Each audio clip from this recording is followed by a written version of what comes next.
Welcome to the Metal Prognosis. My name is Lee. It's no secret that I'm a Jinjer fan, and during the week I stumbled across Coffee Audio that do speakers and work a lot with Jinjer. And they just brought out an IR pack, or a cabinet emulator or speaker emulator through Roman, the guitarist from Jinjer. So I definitely went out and bought that. And what I thought would be really cool is I'm going to do a few videos on different ways on how we can use this IR pack. And the first way, which I thought would be really cool, is through the Solid Studio by Nux that I've done a fair few videos through. So we'll do a no mic recording again. So we're going to we'll load up the cabinet straight into here, and we'll plug this straight into my mixing desk, and whatever sound we get is what we get. But to get a distortion sound, what I thought would really be cool is Jinjer are a Ukraine band, an amazing band.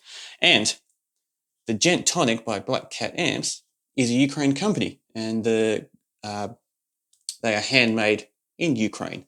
So I thought, let's put the Ukraines together and see what brutal sound we can come up with, mashing them up together.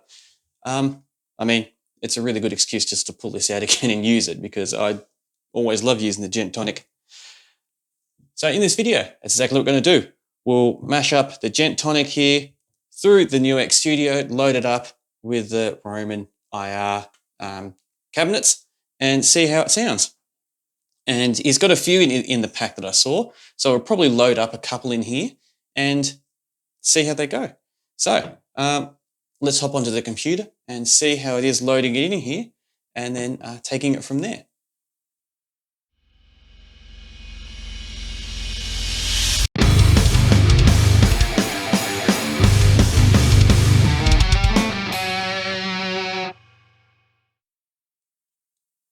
All right, so I've connected up the Solid Studio now to the computer. It's got connected up there, which looks good. So down here in this drop thing, we've got 1, 2, 3, 4, 5, 6, 7, 8 different IR cabs or cabinet emulations we can hook up to it. So let's start off with the first one. I opened up the folder here, but we actually don't need it because we've got it in here. So we go to Jinjer. This is really cool. It gives us 4 different frequencies to work with, which I know the solid state only takes 44.1. So the fact that they've got that and we can do it is brilliant, because otherwise this would have been a video that you wouldn't see because I couldn't do it. So they've given us 2 different options here, the solid state or the tube amp. Once again, really good.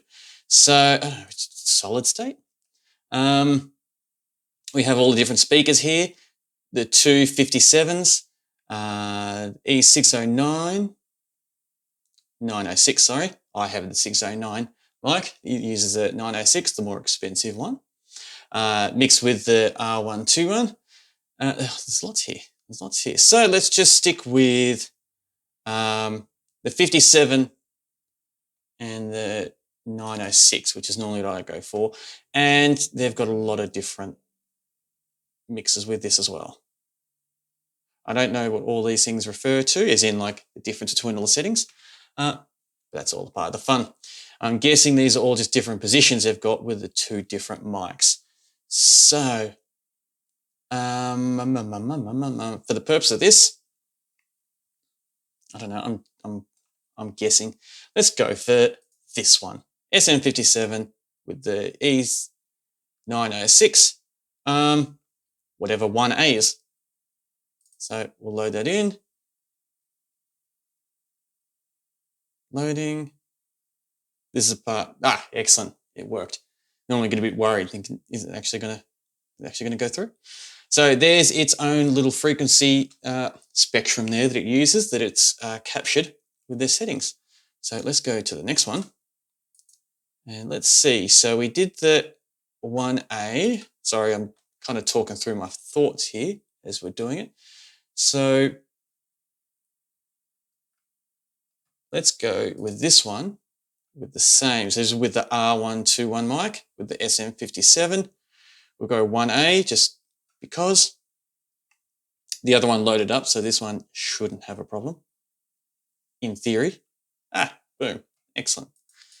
And we'll go load another one. Let's go to a tube amp. And let's do the same. Excellent, they've got the same. So it looks like they've had a certain setup, a certain system, and gone boom, boom, boom, boom, and got them all down, which is great. So we'll load up that one there, and then we'll load up one more after this is confirmed. Yep. Go for a fourth one where we'll load up, so the tube amp SM57 with the R121.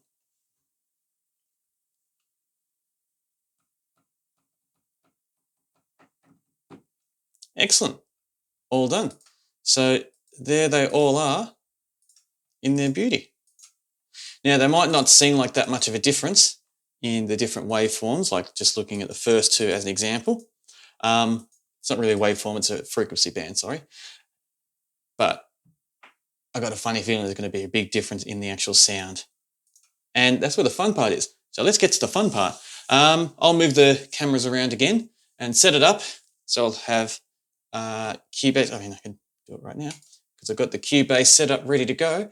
And let's plug the guitar in with the Djenttonic and see how it sounds and see what type of sounds we get out of the 4 different setups that we have.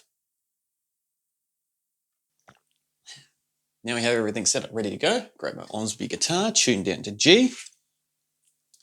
And this is what it sounds like before we put the Djenttonic, the distortion on.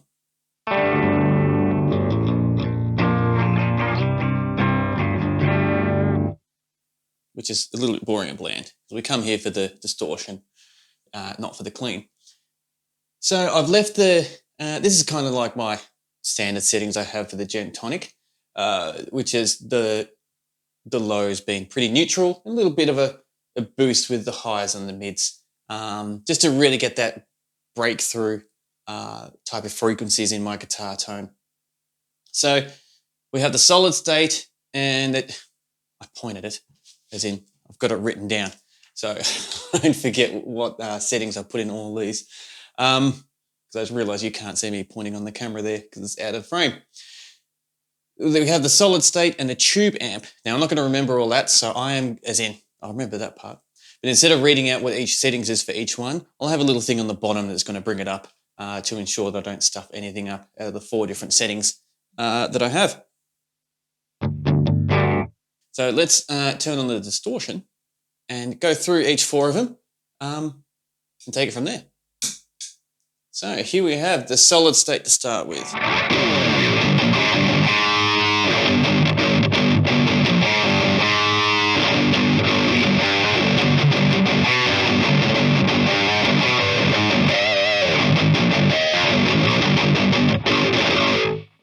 It's got a big sound. So let's move on to the second solid state we have with the ribbon mic.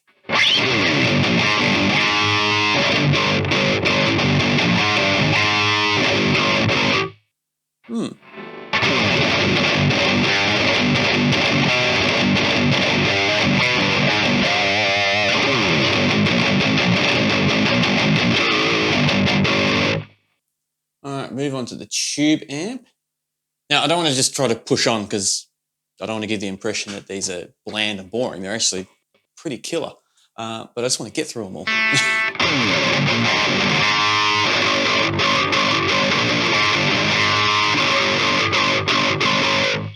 That has got a lot of what I like to call good twang to it in this setup here with the tube amp it is.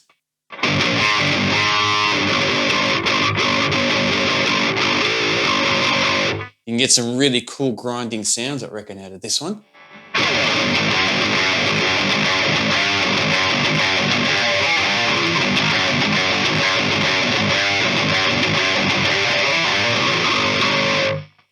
Let's see what the tube amp sounds like with the other mics.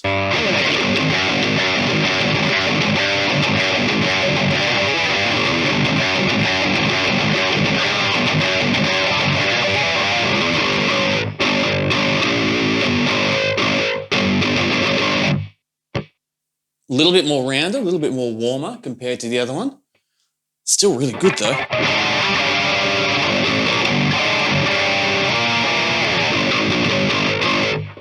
So let's just run through them again from the top.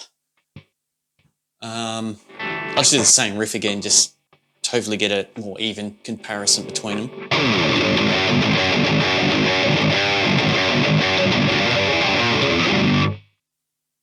And again.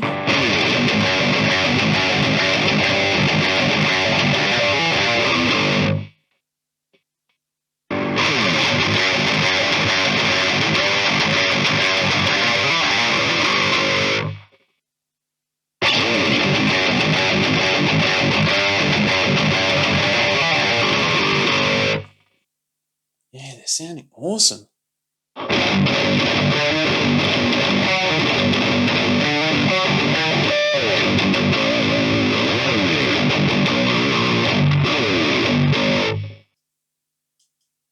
Go back to...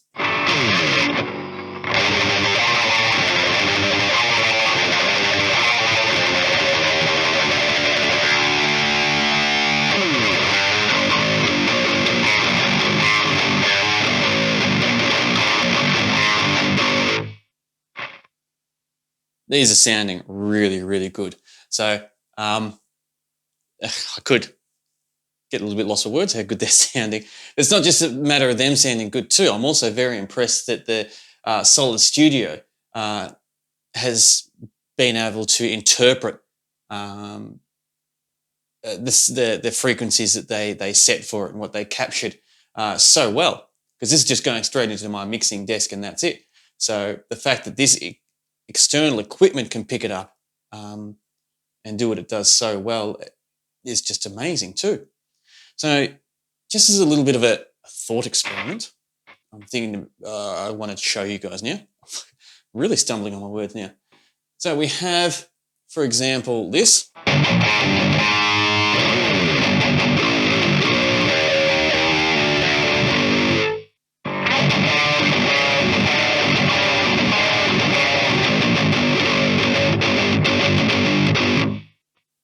Let me go to a stock cabinet that they've got in here. I don't know, anyone, doesn't matter. So I haven't loaded anything up to this one.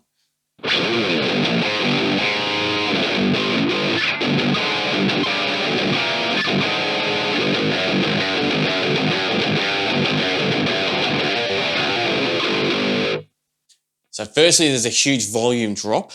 I might just boost that up a little bit just so it's easy to hear, but so we can judge it more just straight off the quality, because that's the thing that matters. The fact that the IR cabs that they've put in there has a lot of volume in it, which is really cool, but the quality is just phenomenal.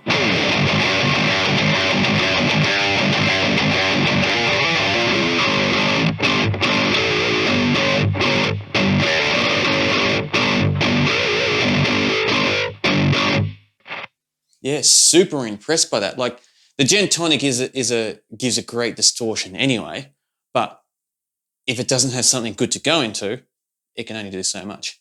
Pretty much like any chain that you're talking about with music. If you have a weak link somewhere along the line, then it can only go as far as that.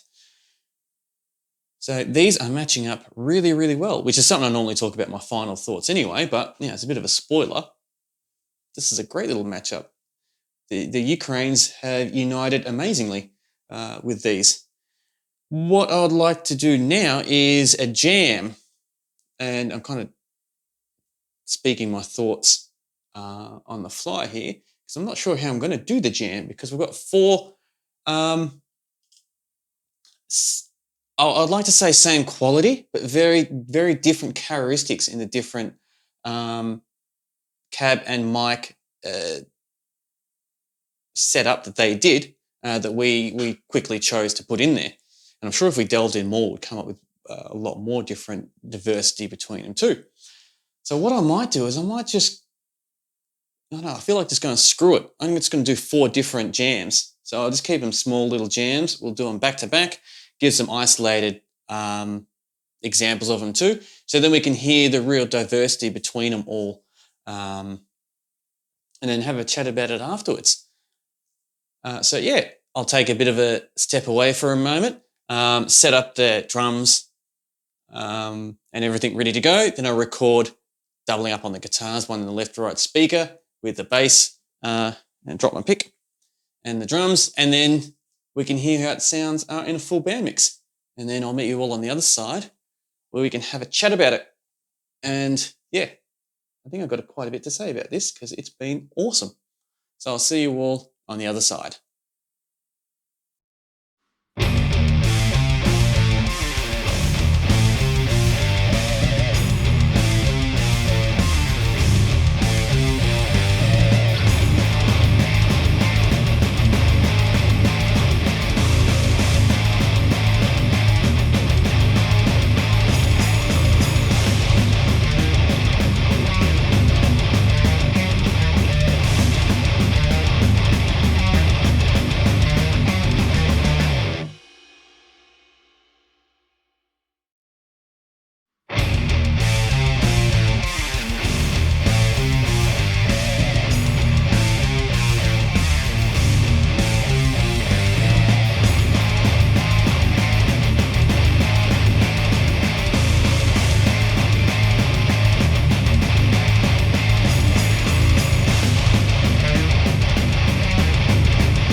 Time for my final thoughts, matching up the Djenttonic distortion pedal with Roman's IR cabinets through Coffee Audio and then putting it through the Nux here. So the four that we picked, we didn't really pick them randomly, but we definitely picked them unknowingly because we didn't know what type of sounds. And as you can see with all the different file names, I actually don't know the difference between each different capture they've got. So it's going to be interesting going through those later on to find out because, yeah, the four that we just chose being 2 solid state and 2 tube amps being with different mics, when the SM57 matched up with it, I've got my notes here, the E906 and the SM57 matched up with the R121. I thought were really cool and very different. So I'll quickly run you through my thoughts on all of them quickly, which is A, which I'll call it A. So futurely, I've got to go back and call this one A, being the first one, being the solid state. I'll just do a kind of overall actually, because they're all awesome.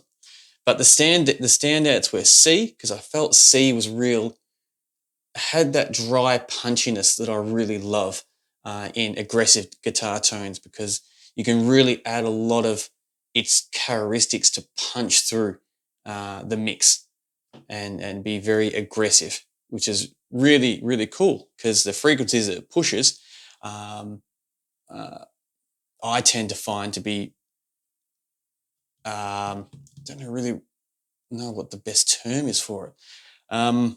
But with low tuning guitars, that's what seems to pop the most and have the most effect in a mix.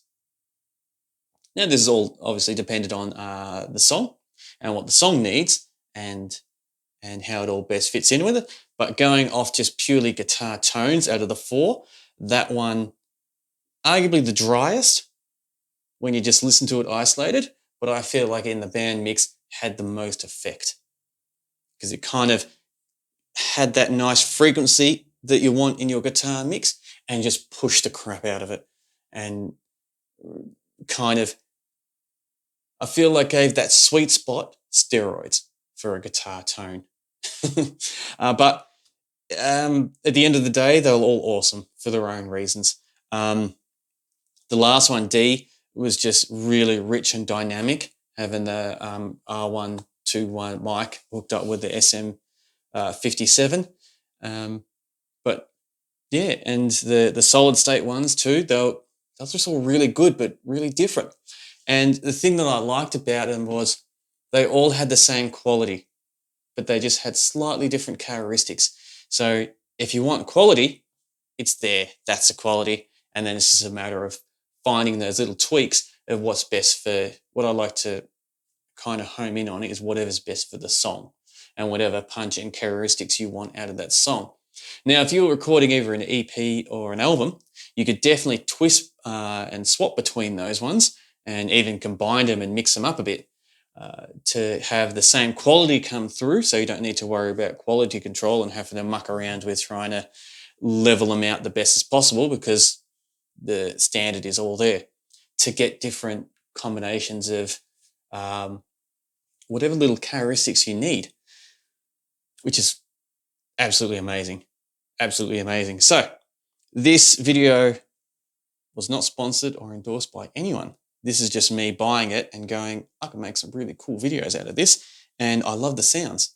And the fact that we could hook it up to this, and you saw how easy it was to put them in here, because they had offered you all the different type of frequencies. And since this is limited to what frequencies it can be put into it, it was absolutely amazing that we could put them into this.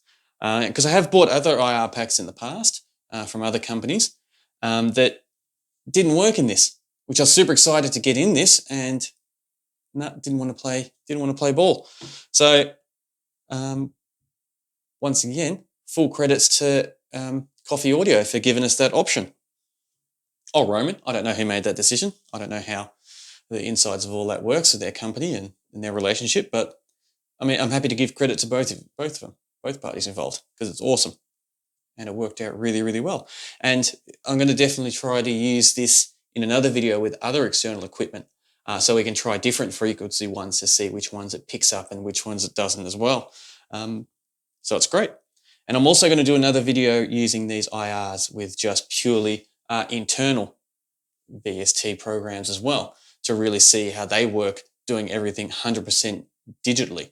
So instead of using what we did today, 100% external equipment and putting it in and recording with no mics and no nothing, I'm going to do it 100% digital as well with no mics and all that. And I'm also going to do one hooking up different amp heads to it as well, using external amp heads to see how that works as well, using this load box here. So we can get the characteristics of the amp and that distortion sound to see how it sounds and see how it flows. Just to really give it, not so much really a shout out, but I think it's a really cool different way to experiment with different sounds and to utilize the equipment that we have with us today. So let me wrap it up now, because I could just keep babbling on and talking, which I kind of do anyway, but I think I've said enough for this video now. Roman is a great guitarist who has a lot of passion towards coming up with a very high quality and specific sound that they go for. And I've seen them live, and I've got their albums, and I've always loved their guitar tones and their production that they've got, and they definitely have evolved over the years. And it's excellent now that we have the option to not so much be able to mimic their sound, to copy it 100%, because when you talk about, I know I said I wasn't going to babble, but I'm here now. When you talk about getting a guitar sound and cloning someone's, for lack of a better term, there's so many different factors that you got to take into consideration. I was just talking to my guitar tech about this today, actually. When you talk about a guitar tone, the wood makes a difference. The wiring makes a difference. What strings you use, what cable you use, what pedals they go into, what preamps and tubes and settings they have in there, what cabinets they have, and what speakers. And on top of that, as we experience here also, is what mics and what mic combinations they have. So there is a huge list of things that you need to consider to try clone someone's sound, which is why I've never really been that big of a fan of it, because it's fascinating talking about this gear stuff and going through it all. But I find it more fun and creative to see what we can blend together to come up with your own sound for whatever genre or whatever the song calls for, which is what I do with all my recordings and what I do in these videos. So yeah, we're definitely not trying to mimic Jinjer's sound at all, but the fact that we could come up with some really cool things that have some Jinjer flavor or spice to it is something really positive that I can't think of a word for to describe it. But along the lines of brilliant, amazing, relieving, because you never know if these things are coming available and all that. So it's awesome that it is available for the public and we can utilize stuff like this.